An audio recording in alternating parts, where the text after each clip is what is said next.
Hai, jumpa lagi kita dalam pelajaran matematika. Kali ini kita akan membahas tentang matematika peminatan dengan materi trigonometri. Nah, materi ini merupakan materi kelas 11, di mana yang dibahas dalam trigonometri ini adalah tentang fungsi trigonometri dan persamaan trigonometri. Nah, untuk video kali ini Ibu akan membahas tentang fungsi trigonometri, tapi masih fungsi trigonometri yang dasar, yaitu fx sama dengan sin x, fx sama dengan cos x, dan fx sama dengan tangen x. Silakan ditonton video ini agar kamu memahami tentang materi ini.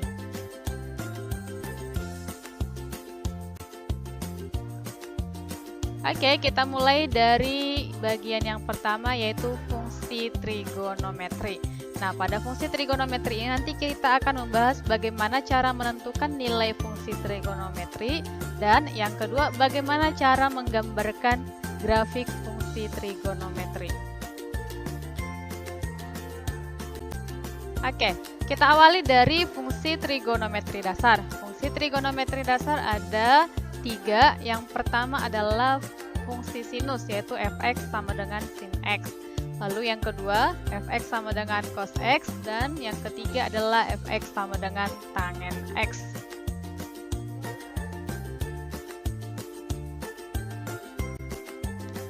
Oke, yang pertama kita bahas nilai fungsi trigonometri. Bagaimana kita menentukan nilai dari fungsi trigonometri? Caranya adalah dengan melakukan yang namanya substitusi atau penggantian dari besar sudut x ke dalam fungsi trigonometri. Jadi kalau nanti di soal ditanyakan berapakah nilai fungsi trigonometri fx sama dengan sin x untuk x sama dengan pi per 2. Nah, yang x sama dengan pi per 2 itu merupakan besar sudut yang harus kita substitusikan ke fungsi fx-nya tadi. Oke, perhatikan contohnya supaya lebih paham. Contohnya, tentukan nilai fungsi trigonometri fx sama dengan cos x untuk x-nya sama dengan 7 per 6 phi. Nih ya, untuk penyelesaiannya seperti yang tadi, kita tinggal mensubstitusikan x sama dengan 7 per 6 phi ke fungsi fx sama dengan cos x. Artinya semua x-nya kita ganti menjadi 7 per 6 phi. Oke, jadi f 7 per 6 pi, karena tadi kan x-nya sudah diganti menjadi 7 per 6 pi ya. F 7 per 6 pi itu sama dengan cos 7 per 6 pi. Nah, supaya lebih gampang melihatnya di tabel, nanti kita ubah dulu nih yang pi-nya menjadi 180 derajat ya. Kita ubah ke bentuk derajat sehingga kita peroleh bahwa cos 7 per 6 pi itu sama juga dengan cos 210 derajat. Di mana cos 210 derajat itu tidak lain adalah negatif setengah akar 3. Nah, ini nilainya sama dengan nilai min sin 30 derajat ya. Oke, itulah dia bagaimana cara menentukan nilai fungsi trigonometri. Oke, sekarang kita perhatikan grafik fungsi trigonometri. Nah, maksudnya di sini adalah bagaimana kita menggambarkan grafiknya. Nah, di sini ada beberapa langkah yang harus diikuti untuk menggambarkan grafik fungsi trigonometri. Yang pertama adalah kita buat tabel yang memuat beberapa sudut istimewa mulai dari 0 derajat sampai 360 derajat untuk menentukan nilai dari fungsi trigonometrinya. Yang kedua, kita tentukanlah nilai fungsi trigonometri dari sudut-sudut istimewa tersebut. Lalu yang ketiga, dari tabel lukislah pasangan koordinat x, y, di mana x-nya ini merupakan besar sudutnya dan y-nya itu merupakan nilai fungsi trigonometrinya. Nah, kita letakkan pada bidang koordinat kartesius. Kemudian yang terakhir adalah kita menghubungkan titik-titik tersebut dengan kurva mulus. Jadi, setelah kita menghubungkan titik-titiknya nanti, yang pasangan koordinat ini akan terbentuklah sebuah kurva mulus. Itulah yang menjadi grafik fungsinya. Biar lebih paham, perhatikan contoh berikut ini.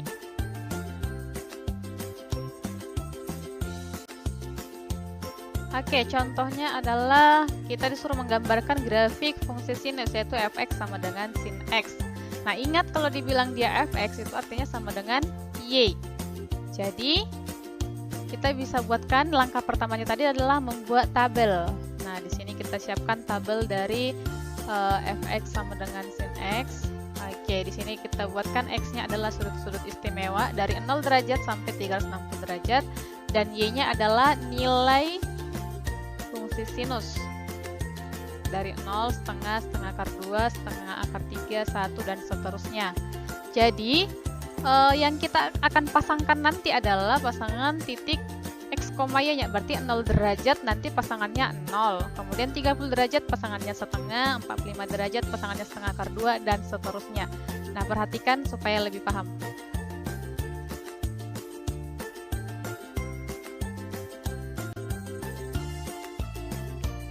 Oke, nah inilah dia bidang kartesiusnya.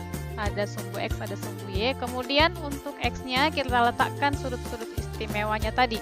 Itu 0 derajat, 30 derajat, 60 derajat, 90 derajat, sampai seterusnya. Di sini dia skalanya atau jaraknya di sini adalah 30 derajat ya. Setiap satu kotaknya itu 30 derajat. Nah, kemudian yang ke atas ini sejauh 3 kotak itu nilainya adalah 1. Jadi ini nanti setengahnya pas di pertengahan antara 0 dan 1. Kemudian yang ini setengah akar 2. Ingat aja kalau akar 2 itu kan sama dengan sekitar 1,4. Jadi setengah dari 1,4 berarti sekitar 0,7. Berarti masih di atas setengah. Kemudian setengah akar 3 juga masih lebih besar daripada setengah akar 2. Nah, akar 3 itu kalau misalnya kita buatkan di kalkulator itu sekitar 1,7 sekian. Jadi setengah dari 1,7 berarti itu sekitar 0,85. Jadi masih di atas yang ini tadi ya. Tapi di bawah 1 masih ya. Nah, demikian juga untuk yang di bagian sumbu Y negatifnya. Harus dibuat skalanya ya, pengukurannya harus pas. Ini negatif setengahnya di antara 0 dan negatif 1. Oke. Nah, sekarang kita letakkanlah pasangan titik yang tadi. 0 derajat tadi kan dia pasangannya 0. Oke, ini dia. Kemudian 30 derajat pasangannya setengah. Kemudian 45 derajat itu pasangannya adalah setengah akar 2. Nah, ini kan 45 derajat tidak dituliskan di sini, tapi itu kan ada di antara 30 derajat dan 60 derajat. Nah, demikian seterusnya kita letakkan titiknya sesuai dengan pasangan yang ada di tabel tadi. Oke, sampai ke 360 derajat. Nah, ini dia. Nah, kemudian setelah ini kita hubungkanlah titik-titik ini dengan kurva mulus. Nah, perhatikan setelah dihubungkan. Oke. Nah, inilah dia gambar grafik fungsi sinus. Seperti inilah dia kira-kira bentuknya. Oke. Nah, dari gambar ini apa sih yang bisa kita ambil?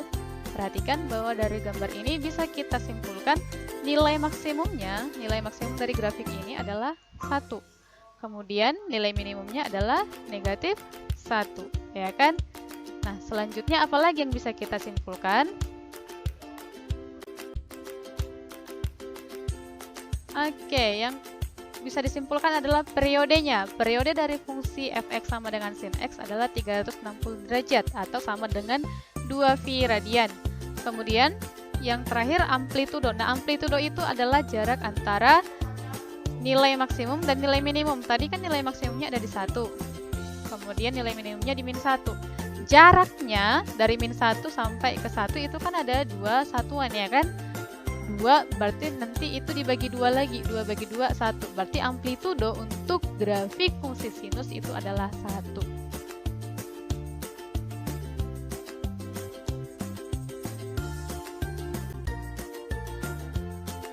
Oke, baik.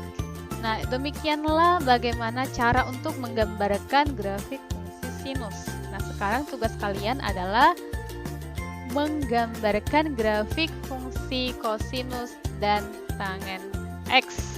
Kemudian buat nanti kesimpulannya. Nah, isi dari kesimpulannya apa aja? Yang pertama adalah nilai maksimum, kemudian nilai minimum, lalu setelah itu periodenya, dan yang terakhir adalah tentang amplitudo. Amplitudonya berapa gitu ya. Nanti tugasnya dikirimkan melalui Google Classroom. Ibu tunggu nanti di sana jawaban tugas kalian.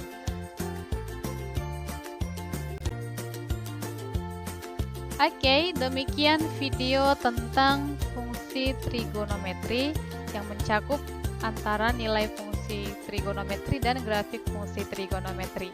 Terima kasih sudah mendengarkan penjelasan Ibu hari ini. Semoga penjelasan Ibu dapat dimengerti dan dapat bermanfaat untuk kalian. Sampai jumpa di video pembelajaran berikutnya. Tetap patuhi protokol kesehatan. Salam sehat. Dadah, bye-bye.